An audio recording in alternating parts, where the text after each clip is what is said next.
It's a live stream. She's got her own Radio Aapki Awaaz Facebook page as well. So just do it there as well. So you get a lot of good comments from. Assalamu alaikum. Good evening, everyone. I hope you're well and enjoying your half term. Maybe not so for the parents, but anyone who's of school age, college age, or university age, plenty of time to relax. It has been a tough half term already, and you've earned your break. So for the parents, it's only another 3 days to go before they go back to their place of learning. Before I start, a huge congratulations to everyone for another victory from Pakistan today. They're really on form, and the Sunday victory was just out of this world. For them to skittle out India for a moderate score, and then Babar Azam and Rizwan to have that unbeaten knock, really has given a joyous and a celebratory mood for everyone. And the only thing that I will say is, I know it's been a long time, if never actually, that Pakistan has won against India in a World Cup format. Nonetheless, I think we just have to curb or maybe just control our celebrations and not overspill it onto places like Soho Road, onto Alam Rock Road, and also Ladypool Road, because we still have to be mindful of people and other residents that are going about their business. So that's all I will say is, let's still be conscious that there are people that still want to go and do their shopping and go to their places of work and worship and so on. So let's be mindful of that. But still, nonetheless, normally Pakistan, as you know, for those of you that are big avid cricket fans, it is a slow burning team. It tends to warm up in the last game of the group stages and just about through their gritted teeth they get through, but it seems as though they've hit the ground running, and I just hope and pray that they don't peak too soon. And I was thinking at one stage today that, oh my God, there you go, it's almost their final was on Sunday, but nonetheless they have come through it as well. So our du'as and prayers are with the Pakistan team as well. I hope they celebrate, and deservedly so, and then get back to the training pitch tomorrow as well, and on to the next big game. And the other one that I'm going to also mention is the big game on Sunday as well, Man United versus Liverpool, and it seems as though that 5-0 thrashing was not quite enough to give Solskjaer the sack, but I think the writing is on the wall. So, but again, fantastic results. So Sunday was a great day for me. But anyway, that's all to one side. As always, I'd like to start off my show by talking about the latest COVID figures that we have, and you'll be glad to know that next week I have a GP, our resident GP, that will be coming in talking about, for those that are eligible for a booster vaccine, and why you should go and get it. For those of you that are traveling to and from places like India and Pakistan and Bangladesh, what's your COVID situation with regards to a passport? For example, I've had 1 or 2 questions for those people that are arriving from, say, example, India and Pakistan. They have had the Chinese vaccine, and where does that situation for when you are traveling back? Do you still have to be vaccinated? And we will cover that next week as well. So in terms of where we are, we have 3,802 positive cases here in Birmingham compared to the previous week of 3,175, an increase of 127, which equates to 4%. The area that has the highest number of cases is actually, surprisingly, Sutton Coldfield. So anywhere around there, whether you work there, you reside there, whether you go to school there, please continue to maintain social distancing, wear a face mask, sanitize, and make sure that you are vaccinated, because we still have roughly 160 people every day that are dying from COVID as well. So we can't still for one moment think that we are over this at all. And in terms of COVID vaccine as well, please, let's get ourselves vaccinated double quick, and that is the only way that we are going to get over the pandemic. But Anyway, on to today's topic. This is something that I have covered on numerous occasions over the last 2 or 3 years, but I think it is pertinent now that we are just still, around the fringes of COVID. People are under enormous stress, pressures, and going through enormous mental health difficulties, and it is becoming more and more acknowledged by the mainstream. However, within the BAME community, and I'm including people from the East European, people from the Southeast Asia, people that are Afro-Caribbean into this equation as well, there's still a bit of a taboo. It's still a lot of, it's underdiagnosed, it's misunderstood. And today we have a brother who's here live in the studio, and someone that will be also phoning in about 5 minutes time to help and discuss this particular issue. So first of all, Brother Idris, a warm welcome to Radio Aapki Awaz, which means this is your voice in Urdu, our humble studios here. And Brother Idris, please, maybe if you want to give a bit of an intro for our listeners and viewers in terms of your background, really, so they can sort of maybe just sort of put into context, where's your I suppose passion and maybe your sort of, affiliation with the topic of mental health. But before you do that, I think we may have had our friend, Councillor Lut phone in. Is that Councillor Lut? Yes, it's Luke speaking. Hi there, how are you? Before we come to you, Councillor Lut, I was just asking Brother Idris to come and just give a bit of an introduction to himself, and then we'll come on to you, if that's okay. Assalamu alaikum. Yeah, no problem. Assalamu alaikum wa rahmatullah. Thank you for inviting us on. So I'm a member of the Asufa Alimiya program. So I'm in the final year student, hopefully due to graduate this year. Asufa has got a number of community outreach projects in all the areas of the communities, dealing with dawah, homelessness, food banks, and of course the Alimiya is the educational wing. Yes. And so I'm a student of that, and so my personal passion is studying, learning, and teaching. So I'm also a teacher to the first years. So that's where my passion lies, and specifically about how can we address the Muslims of Birmingham, of course, first and foremost, but the whole ummah, connecting them to Allah subhanahu wa ta'ala, purifying their hearts, representing this religion, this great religion, to everyone, making da'wah and teaching everyone about this religion ourselves first, and then spreading it far and wide. So that involves dealing with a whole range of issues, of which mental health and people's spiritual well-being is of the most paramount importance. Yeah, and I must say at the moment, it is all about mental well-being. It is all about, having that contentment, and, people do struggle all their lives to find a source where they will get a bit of solace, where they will get a bit of peace, and they will search all sorts, and religion, and Islam being one of the main religions in the world, certainly provides a lot of reassurance, a lot of comfort, a lot of guidance for those people that may be struggling with their contentment, with their mental well-being as well. On to you. We also have another guest by the name of Councillor Lut, but not a councillor in the sense that he is a elected Birmingham City Council position, more as in a mental health counsellor, where you go, you share your feelings on a couch maybe, and counsellor with his formal qualifications and experience will help and guide you and come to a better mental well-being. So, Councillor, if you can also maybe give your bit of a background, a bit of a biography, if you can, to our listeners and viewers, please. Okay. Assalamu alaikum. Again, thank you for inviting us on to be a part of this. I work for Asufa, the wellbeing practice, so the counselling service that we have there.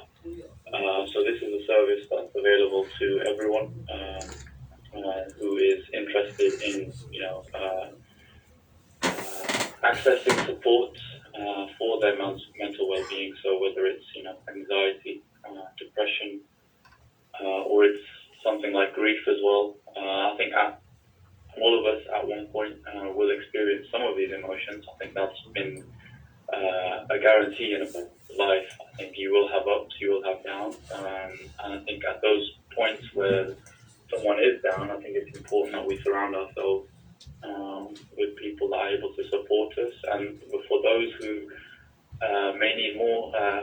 attention, more time, for that, that there is services available. So I work as part of the counselling service at SUPA, and try to support those seeking help. And what we're doing at the moment is trying to raise awareness about mental health in general, to kind of normalize this as something that's okay to speak about, especially for men, like we've been doing it recently in one of our initiatives. We've been speaking a lot more on men and men's homelessness, and how that relates as well. But specifically today, just in terms of mental health and, the Black and minority communities within our country, and how important it is for us to be first and foremost, aware of the services that are available, and then, if we feel that it is important to access these services, then absolutely. If I can just come in there, Councillor Lewis, after your sort of introductory opening gambit. We know over the last 20 months now, with the pandemic really gripping everyone, whether you're young or old, rich or not, people have been disproportionately affected. People have had their lives turned upside down. People have had real uncertainty when it came to their education, to their normal routines, and also to their employment as well. How are they going to survive with so much uncertainty when it came to their employment as well? Have you seen, before we get to maybe some of the data, to the mental health that is on the increase, how have you and your service experienced the numbers over the last 20 months? And if you can get maybe just a bit of an insight into the sort of issues that you are dealing with, Councillor Lutz first, and then I'll bring Brother Idris in. Oh yeah, so I think the pandemic has affected us all. It's touched every person in the world in some form, and it's almost been a global reset, and that sort of specifically in the case of counselling and our psychological well-being, it's been an emotional reset as well, and a mental reset. So it's kind of forced us to look inwards, ask ourselves questions, maybe that we were, not particularly focusing on some of the issues that we were actually experiencing prior to the pandemic. And then, this sort of reset, as I mentioned, has forced us to kind of address some of these issues, whether they be at home, in our families, in our friends, relationships, or just ourselves and our own issues. So it's really forced us to look inwards and closer to home, really. And what we found is that people have had, by this sort of reset, it's forced people to kind of address these issues, and that's led to people, realizing, okay, what we were doing before, we were kind of going day to day, and we were not really paying attention to what may have been going on to us, or what we were, experiencing, whether it's emotionally or psychologically. And, our work life and our, day to day education, studies, whatever it is, has, sort of been a distraction, really, from what's important in our lives, and that's, taking care of our own well-being as well. So this sort of reset forced people really to address these issues. Thank you, Councillor. That some of the issues, have included, anxieties, around the future, about people's work lives, potential, redundancies as well, have been some of the things that we've been working with people, how to kind of, prepare for these types of things, how to, put these into perspective, really. Also things such as, those who are living on their own, who are perhaps, disconnected from their families, who are, back home, or, just a large way away. They have been experiencing, a degree of loneliness as well. Thank you, Councillor Lut. I'm just going to bring Brother Idris in now as well. Similar sort of question to yourself, really, Brother Idris, in terms of, we know that the last 20 months has had, very devastating impact on our sort of mental, spiritual well-being. What's your experience been? What dealings have you had? And in terms of the numbers of mental health being, they've really gone up. At the same time, the services for mental well-being have been very hard to engage. There's roughly about 18 months waiting list for you to engage someone and have an appointment with a qualified psychotherapist on the NHS as well. So at the same time, we've had, increase in the number of people complaining about their mental well-being, but the waiting list and the resources for mental well-being is still where it is, and the two haven't quite matched. Yeah, so I mean, it's a huge topic, but the believer is one who is always reflective upon everything that happens. If the Quran is the speech of Allah, then the natural world is a manifestation of Allah's speech, kun fayakun. So just like the Quran is a sign for us to reflect upon, the natural world is a sign of Allah's speech to reflect upon. And so everything that happens is not without purpose, is not without cause, and it's not without design from Allah subhanahu wa ta'ala. And so when we reflect over these, the believer learns, because there's always lessons to learn within ourselves and as a community and as a whole world. And the lessons in this are, too innumerable to really account now. But my personal experience has been over especially over the lockdown period, I noticed the increased requests for teaching, especially online. Like people had this, what I could see was a kind of like a need to engage with something productive Islamic teaching or a weekly gathering of lessons or whatever it might be. And so it was like the community was really calling out for that, weekly lessons on Zoom or whatever it might be. So I saw a huge increase in requests when it came to that kind of thing, and trying to fulfill that was difficult. But definitely there was a deep desire within the Muslim community to have that, because the masajid were closed, the educational centres or the Islamic institutes the normal social gatherings were closed. And so that's what I noticed, and trying to fill that I think there was a bit of a,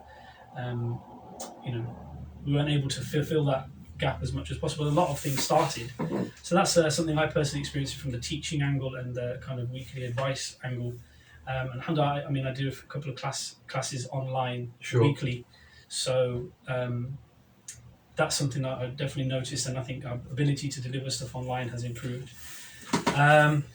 When it comes to some of the things like Lut mentioned, we discussed this on another podcast that we were both on. Sure. But the whole concept of mental health, the term itself, mental, indicates or insinuates that it's to do with the mind. But the question then arises, we need to take a step back. What does it mean to be a human being? What are we as humans? Are we just physical matter? Are we just brains? Obviously from all Abrahamic faiths, we believe we have a body, a mind, and we have a soul.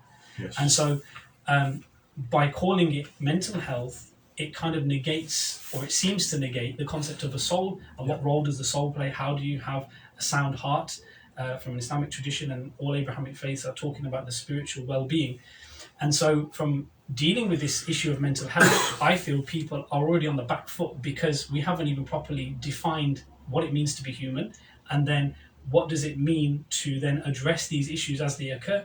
And if we just think everything is mental in the mind, then we're already on the back foot from the beginning. Sure. And so this is something I think Islam, all Abrahamic faiths, but especially Islam, should be something we can be something, offer something forward, proactively to offer solutions to this. So, if you thought of maybe a better term that we could adopt in the meantime, rather than just focusing that everything is focused or centered around the mind, there's other factors that are in play, it's not just about the overall end result maybe around the mind, but even when you are having sort of, for example, a panic attack because of a social scenario that you may be facing upon, or you may have to do a presentation or whatever it may be, an interview, but it's not just the mental, it's the way it then has the effect on the rest of the body as well. Being, another thing we discussed is that the kind of acute mental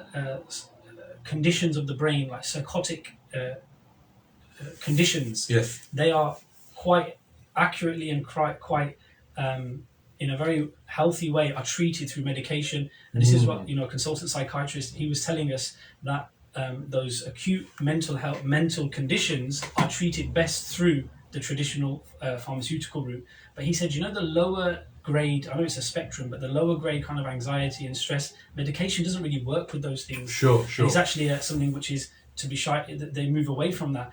And so what do we do in that field then? And the answer there has to be, as you mentioned, is the whole well-being. And in terms of another name for it, I don't know. I mean, the Quran uses many phrases for it. An-nafs al-mutma'inna, a soul, a person who is at contentment within themselves, and with the world around them.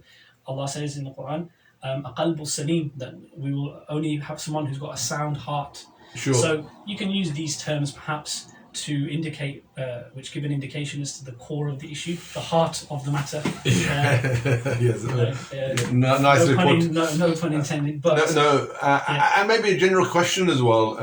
Maybe to Councillor Lut, if you can, and maybe sort of bring for you in as well, Brother Idris, is I suppose when we are newborn babies, we're born into this world without any fears, without any restraints or aware of what the norms or the constraints are. Is it the environment? Is it the social circumstances that we put maybe on others and on ourselves that is the problem? And the fact that we are sort of, so I don't want to make it too Islamic. I know, with your background in Islam, you want to sort of maybe go that way. But I'm just thinking about, the sort of restrictions and the pressure that we put upon ourselves, that we're always looking to sort of strive and compete. And we sometimes forget the important bits of what is important. And both of you mentioned about, family, friends, and also that spiritual well-being, whatever, people of faith, non-faith, whatever that may, source be.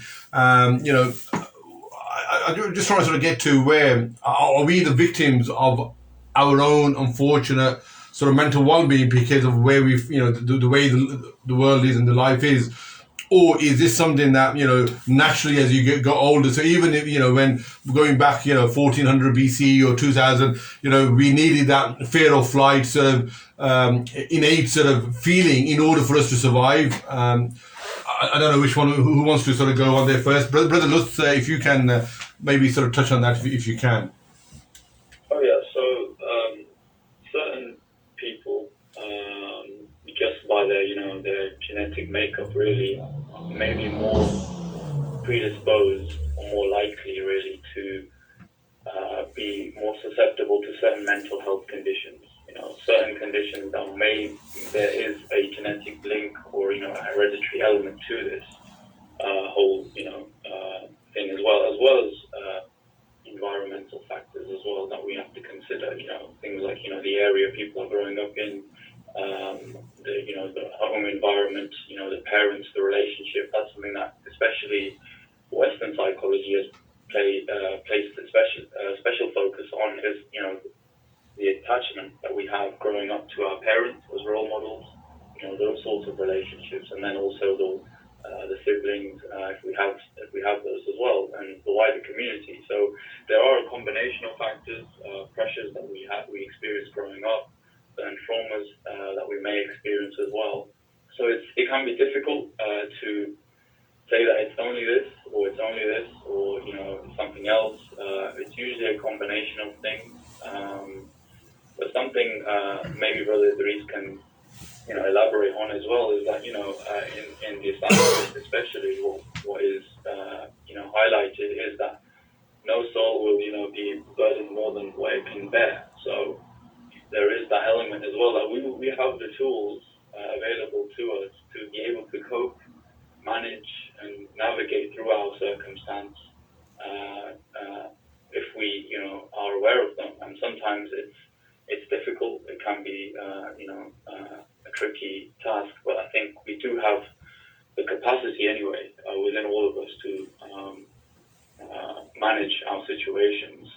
So that's what's a duty on the community as well, to be there as a support mechanism when things do break down in the family, within the homes, to be there to offer their services like we're doing with the Sufa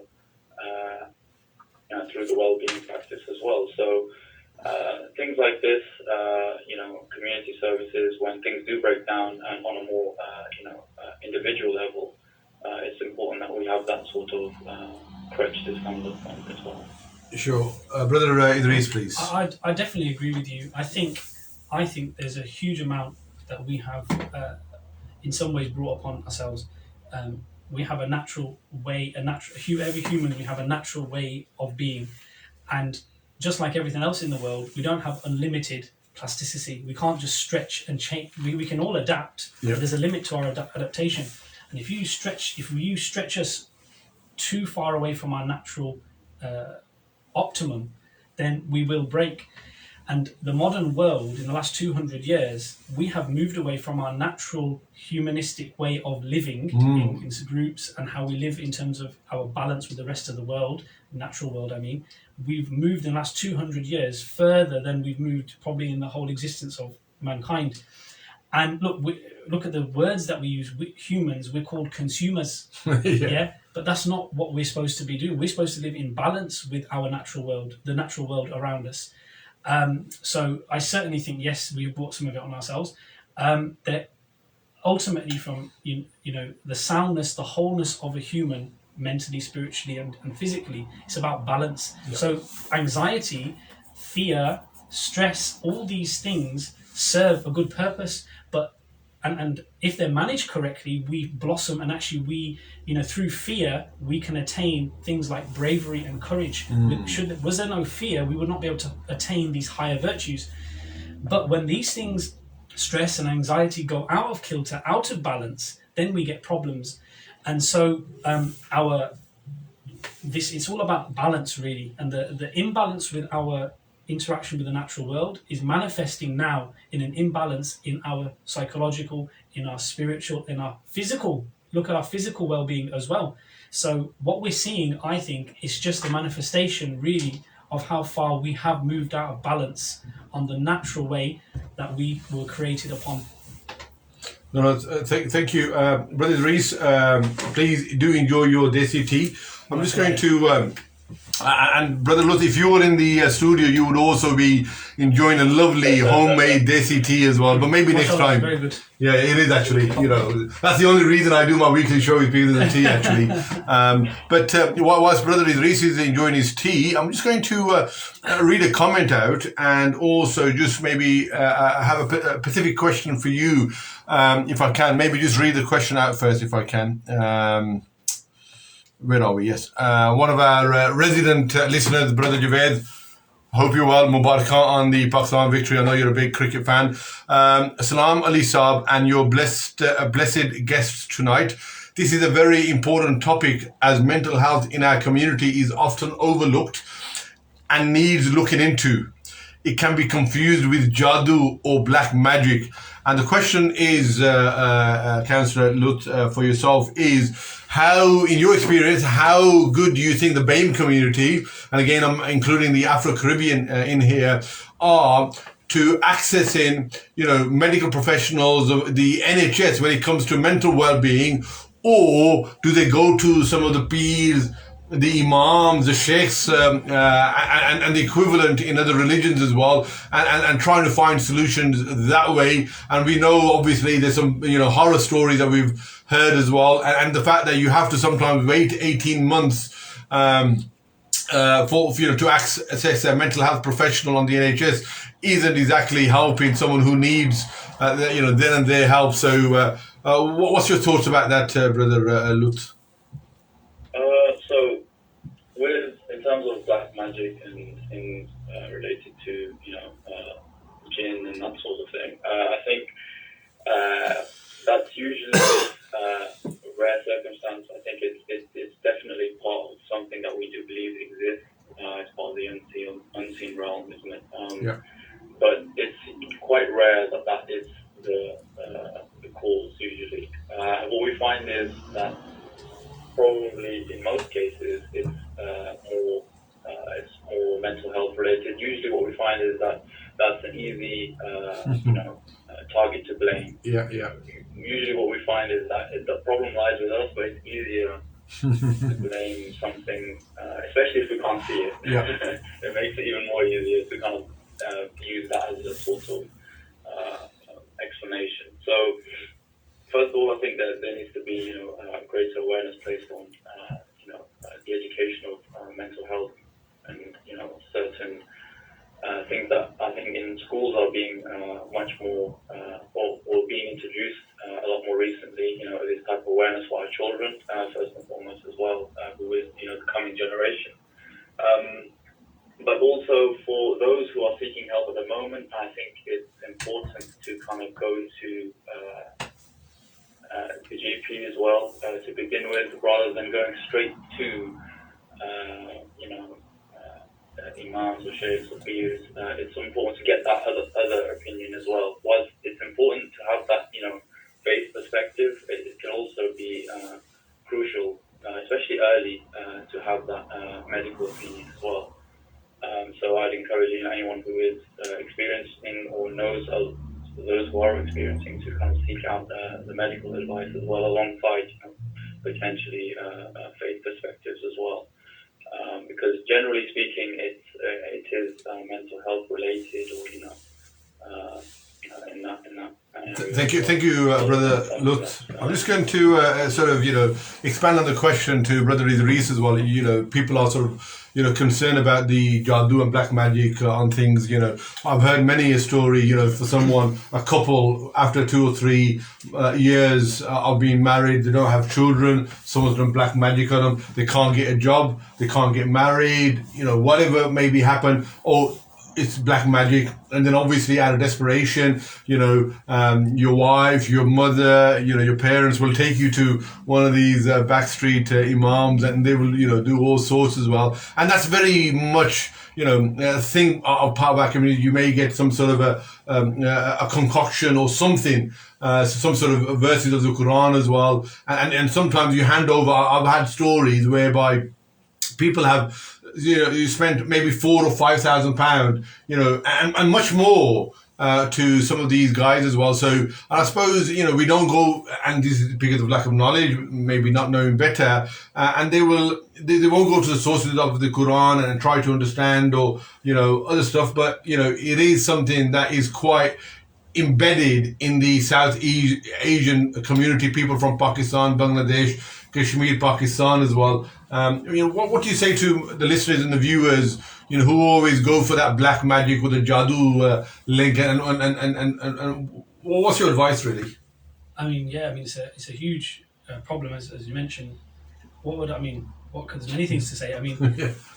The desire or the need, the feel to go to a religious figure, comes from a good place. People are seeking guidance from someone who they consider to be more knowledgeable than Allah says in the Quran. فَاسْأَلُوا أَهْلَ ذِكْرٍ إِن كُنتُمْ لَا تَعْلَمُونَ. Ask the people of knowledge. If you don't know, go and ask. That could be a medical professional or an imam or something. Imam Ghazali, rahimahullah, one of the greatest spiritual masters, he said something talking about these kind of, if you want to call them charlatan people, taking advantage, charging 4 or 5 grand for things that they have no control over. Imam Ghazali, he mentioned something beautifully. He said, before you take a sheikh, or you let's say listen to what they have to say, he says you check their aqidah, you check their fiqh.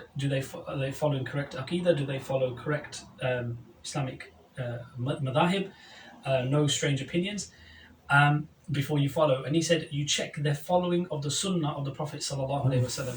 He says even if you see, this is what he says. He says even if you see someone floating in the sky, do not follow them unless you see their practice of the sunnah of the Prophet sallallahu alaihi wasallam. Even if you see someone floating in the sky but they don't follow the sunnah of the Prophet sallallahu alaihi wasallam, he says then abandon them, leave them. So this all comes down to knowledge, like you said, and like Imam Ghazali has mentioned, it's the people we take knowledge from. We have to vet that. So don't be impressed with superficial shows of piety. Sure. Yeah, and so definitely the urge to go to someone, I think, is good, but at the same time it's being abused. And so what you mentioned about the waiting lists and things, that's an issue as well, because ultimately how much just ring up the GP if you want to get an appointment for your child or for yourself. Get an appointment. It's an absolute nightmare ringing the GP up. No one really likes to do it. 8:30 in the morning, 3 minutes, all the appointments are gone. How much reliance should we be putting on central government, NHS, that kind of thing? We should, as communities, and Luth is doing that, and Asufa and many other organisations, trying to provide a first line of care and support at the local level. And we should be trying to provide that advice and care and support. And then if it is something that needs more advanced support and guidance, medically or otherwise, then they can be referred up the chain. But I think we can create at the local level more engagement with people and get people to come forward. So you're not waiting 3 months to even be seen or even to get some advice. At least you can filter people out in the big early stages. So I think as a community, masjids and other community centres, whatever the religion, we have to be doing this. I agree with that, Brother Reese, because sometimes, as Brother Luth mentioned as well, I think it was yourself actually, do we really want to be prescribing, prescribed medicines for someone who's maybe, displaying mild symptoms of, anxiety or, any kind of mental health? No, we have obviously exercise, going outside for a walk, spending time with family and friends, obviously, going towards, maybe meditation or into spiritual books as well.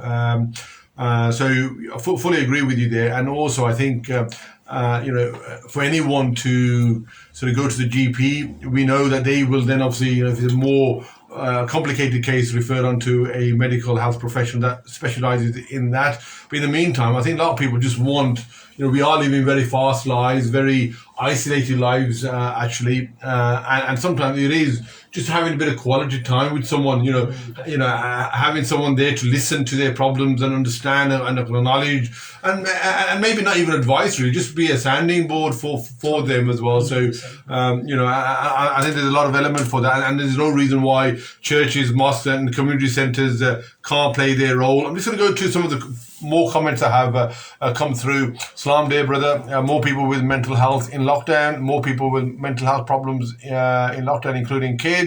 We've got a follow-up question on that, Jadu. Someone's obviously fixated. He's now asked, how can we protect ourselves from Jadu or black magic? What does your guest recommend we do to stay safe? What surahs do we need to read to help us? So there's many things. The first thing is your five daily salah. If you're not praying the 5 daily salah, you're putting yourself open, wide open. That's the first thing.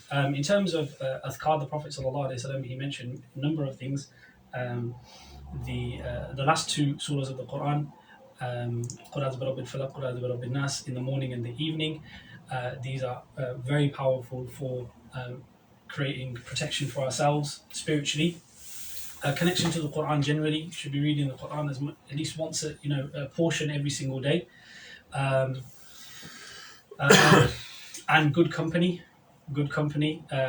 because gatherings of dhikr, whatever that might be, they are accompanied by the angels, and the shayateen are far, far away from that.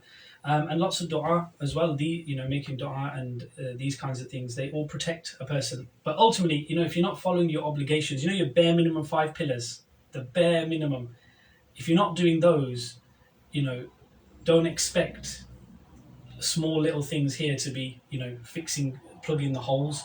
And if you're not going, like for example, people go to peers and charlatans, so to speak, asking why is such and such happening, but you're not praying your salah. There should be no question. Why are you struggling in work? Why is your marriage struggling? And you're not, just doing the very bare minimum, 5 daily prayers, for example. So you shouldn't even be thinking about going to someone for jadu and all of that. If you're not, just look at yourself, because 5 daily prayers, how long does it take? 15, 20 minutes in a 24-hour period. You can't give 20 minutes. So we can ask ourselves these types of questions, and it's a mental change of how we view things. Yeah, thank you, Brother Idris. We've got about 15 minutes left of the show, so please continue to get your questions and comments come through to both the guests. One we have is Brother Idris, who's given a more of a Islamic background to mental well-being, and we also have a counsellor in terms of a mental health counsellor, Brother Lut. From Asufa as well, who is giving the more sort of medical sort of professional side of things as well. We know, Brother Lut, that men, in terms of the mental health, it's higher than women.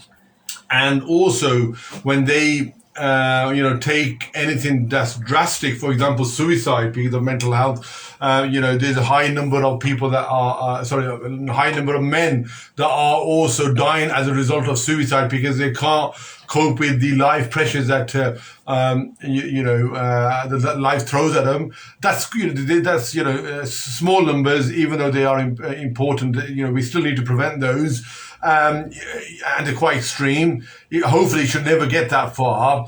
But from your point of view, what sort of steps and measures would you recommend someone that may be experiencing mental health? What can they do day to day practically? I mean, obviously, Brother Idris talked about, obviously doing the Islamic side of things, praying, reading, being in good company. From your side, what other stuff holistically can we also incorporate into our daily lives that may put us into a good mental well-being?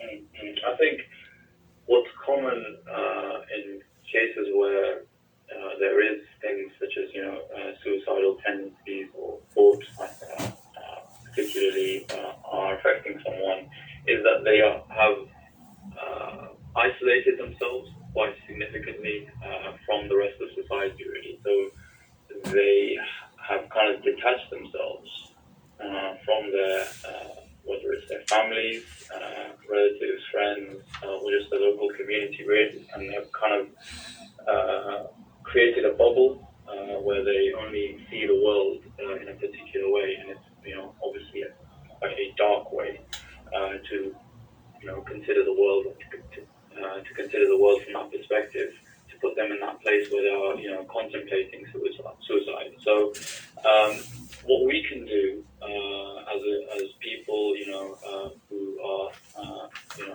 actively engaged in the community, or just as people in society, I think we can, if we are able to recognize those who are experiencing some difficulty or are beginning to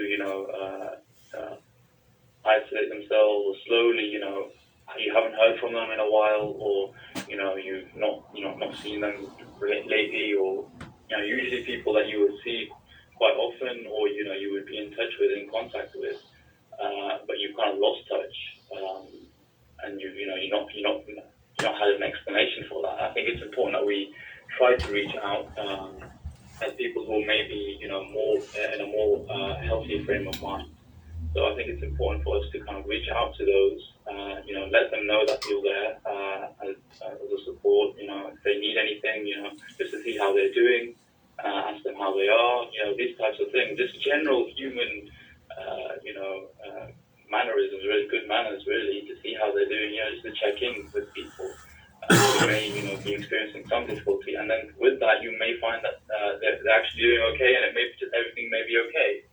But in some cases, you may realize that, something's not quite right here. Something, bothering this person, or, they've experienced some type of tragedy, difficulty. So it's important that we as people who, have a healthier frame of mind, to be able to reach out to those who may be suffering in silence, and to see how they are potentially, and check in. So it's important that in our families, firstly, and then also friends and the wider communities, or just to see how others are doing, and check in with one another as much as we can. So the question was more about more about the sort of the holistic approach that we can have. I was thinking, maybe bring my own example. I do have a very stressful job. When I finish work around sort of 4 or 5 o'clock, I do, certainly in the summer months, I do take a brisk walk in the park. do exercise, and just be out in the fresh air. And that does a world of wonders. Play football maybe once or twice a week.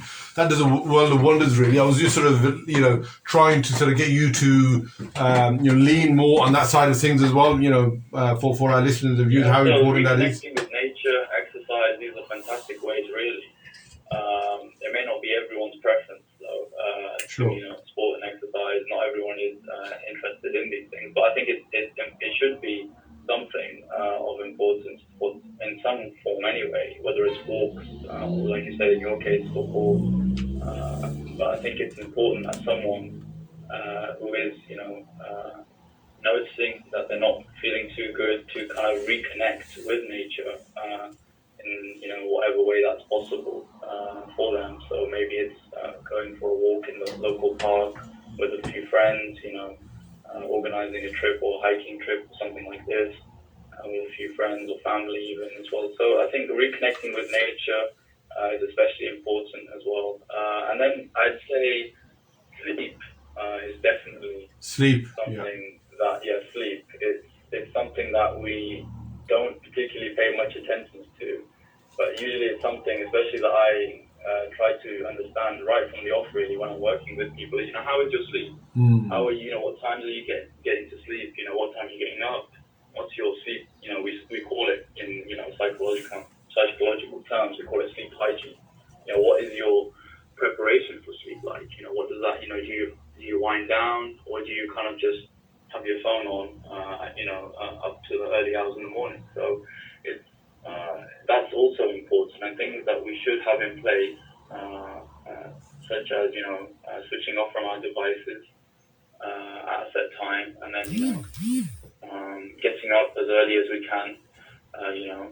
These are things that we should try to implement in our day-to-day, and as a result, there are plenty of studies that have shown that synchronizing with our environment has positive.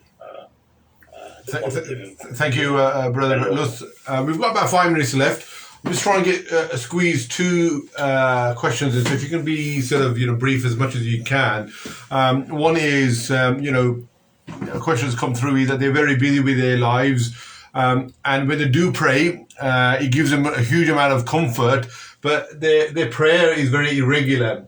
So they see the benefit when they do pray, especially in congregation. But because the work is so busy, they get quite consumed. And again, how do you prioritize? Even though they know they should be praying, but because when they're working, that the pressure and the consumption is so, they're so immersed that they do neglect that. Is there any advice that you can sort of give to our listeners and viewers, Brother Idris? I suppose. As a human being, we're multifaceted: mental, spiritual, physical. So any solutions that we implement must have that same makeup. So when we pray, it's a physical act, it's a spiritual act, it's a mental act, and so we've got to try and engage all of these facets because we are embodied beings. We're not humans who have spiritual experiences. We are spiritual beings who are having a temporary human experience. And we have to understand who we are. Yeah, we were souls that were then embodied in the wombs of our mothers. So we're not humans who sometimes have spiritual experiences. That's the wrong way of looking at it. And so physically, when you pray, that's why we make a wudu.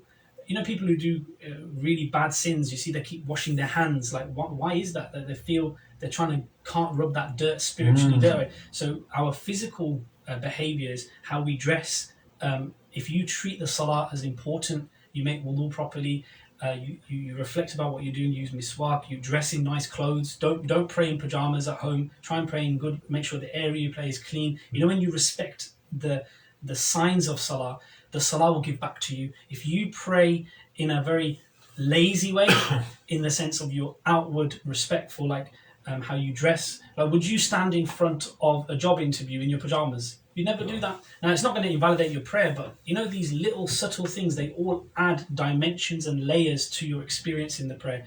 And then mentally, what are you saying in your prayer? Learn the tafsir, the explanation of a surah, learn the translation of the words, you're engaging your mind. And then spiritually, you really reflect on, before Allah subhanahu wa ta'ala, is our weakness and our humility before Allah, who is the greatest of all, and you engage all these elements, and you will have a more meaningful prayer. The more you put in, the more you get out.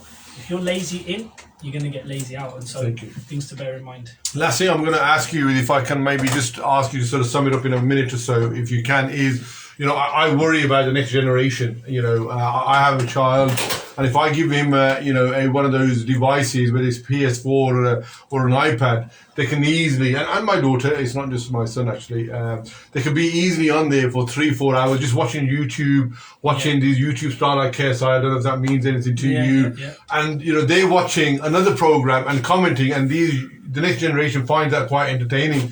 And the point I was trying to make is the fact that they're in their own rooms, isolated, not talking, not mixing, not socializing. And I worry about when they're a bit older, about, obviously their proneness to mental well-being. Just general advice to any parents or young person out there, really, in a minute, Brother Idris, and then Brother Lutz, if I can. Yeah, so variety. There's a time to play on your phone and games. There's a time to have a club, social activity. Variety in your lived experience is the best, I think. Physical activity, mental engagement, time for chill out and relax, spiritual engagement. So if you've got variety and balance, this is the best thing. If you've got too much of anything, it's unhealthy for us. Even too much salah is going to break you. Allah doesn't want us to pray 24/7. So balance in everything is the key. With the middle ummah, the balanced ummah, that's what the Prophet wants. And without balance, we're going to be off kilter, which is what we see. Yeah. That's Brother Idris, and Brother Lutz, if you can also maybe give your advice in a minute, if you can. For parents, I think it's impossible to compete with these sort of devices. Yeah, you're right. With phones, with consoles. I think with the internet in general, I think it's impossible to compete with. So I would say, to have a certain limit on that for children. Give them their leisure time on there. But be mindful of what they are able to access. But also to do more things together, as a family, rather than allowing them to, have all that time on there, isolated. To do more things together. Whether it's going out together for a meal, or do more things, whether it's group activities, classes, this type of thing, sports, walks, going to visit different cities. We have so much that we have on offer, especially living in the West. There is so much to do.